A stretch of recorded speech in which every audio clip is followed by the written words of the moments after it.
noe med på Riksteatret da, og sette opp i en kruk, som var den første forestillingen med lausdans, som vi laget i Frikar. Vi begynte på den i 2006, og det er litt artig å ta den opp igjen nå, som det er litt nye generasjoner av dansere, og det er et møte mellom de eldste lausdanserne og de yngste. Nå ser det veldig godt i ansiktet ditt at du koser deg. Du kan øfne håndflaten litt og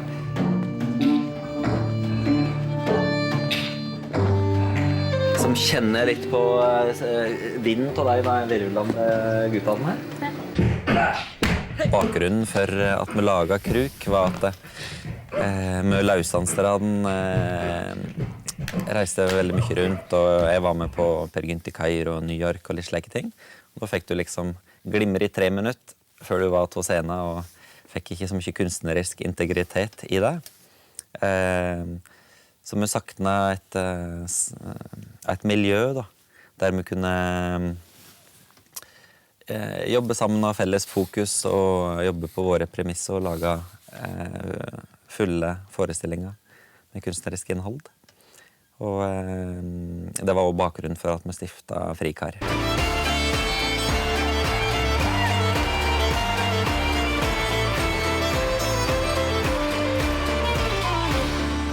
Jeg ville begynne å danse fordi Anders Aasberg hadde laget sånn der dansestudio på skolen vår i gymsalen. Og så da prøvde jeg det da. Og første dagen så tullet jeg ganske mye. Men etter hvert så skjønte jeg sånn dansen. Så da var det sånn helt råkult når jeg så på sånn show og sånn. Og så liksom, når Frikar Alexander Rybak, når de begynte, så var det enda kulere. Ja. Og en dag når jeg blir større, så håper jeg at jeg skal få danse med Frikar.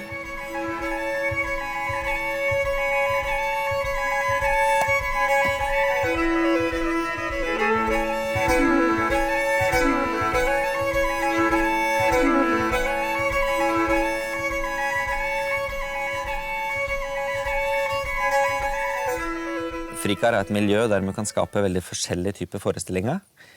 Hvis det bare jobber med lausdansere, så har vi veldig felles bakgrunn å jobbe ut ifra.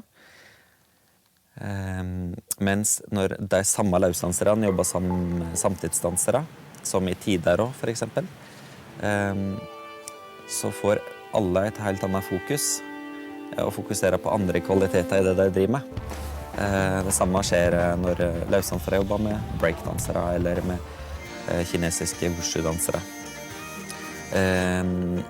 Og det å fronte ulike bakgrunner mot hverandre tror jeg er veldig interessant for å oppdage andre kvaliteter i din egen tradisjon. De fleste av utøverne våre er veldig utforskende. Vi har lyst til å utforske sammenhengen mellom mennesket og jordet. Og der er jo tyngdekraften veldig sentral. Det er den som bittes til jordet, rett og slett. Hallgrim som instruktør er utrolig krevende, men fantastisk å jobbe med.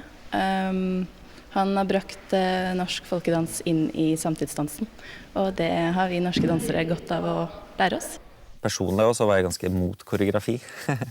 Men så er det rett og slett det behovet for å uttrykke noe personlig, og ikke representere den spesifikke tradisjonen, som har gjort at jeg har hatt behov for å frigjøre meg, og ikke tenke på sjanger, men tenke på uttrykk og bevegelse.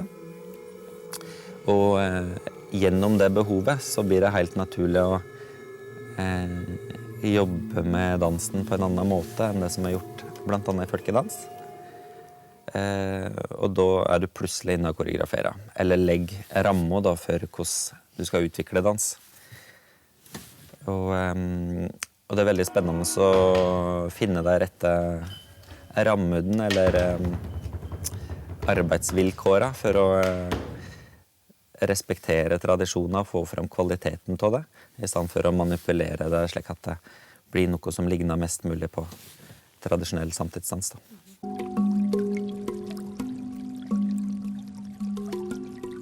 Og hvis du vil skille det ut internasjonalt, så føler jeg at det kan være kanskje mer interessant, og så oppsøke de mentorene jeg har innenfor folkedans som sånn rundt 90 år. Og høre med deg hva er det du ikke ser på scenen i dag, som du har sett før. Og da hender det at det kommer en del spesifikke bevegelser, det kommer en del historikk rundt forholdet mellom dans og samfunnet, som ikke til stede i dag nå.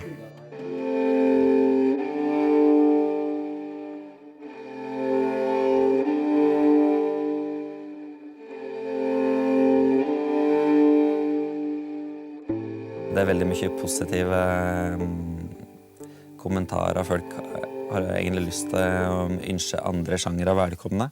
Men så det veldig innbakt i språket vårt at du skal være utdannet klassisk ballettdanser eller samtidsdanser for å ha noe å gjøre på visse scener. Eller for å kunne utvikle interessant koreografi, da. Og blant annet Danseinformasjonen driver med et sånn forskningsprosjekt der de skriver norsk dansehistorie. Og der skriver de at norsk dansehistorie startet i 1948. I mangel på kongelige hoff og slike ting i Norge. Så det bare et av mange eksempel da, på det å avskrive andre sjangere. I utviklingen nå så blir det flere uttrykk som gjør seg gjeldende på flere scener. Og jeg tror det en veldig positiv utvikling som gjør at vi kanskje om en del år tenker mindre på sjanger og hva som rett og gale, og mer på hva som interessant, da.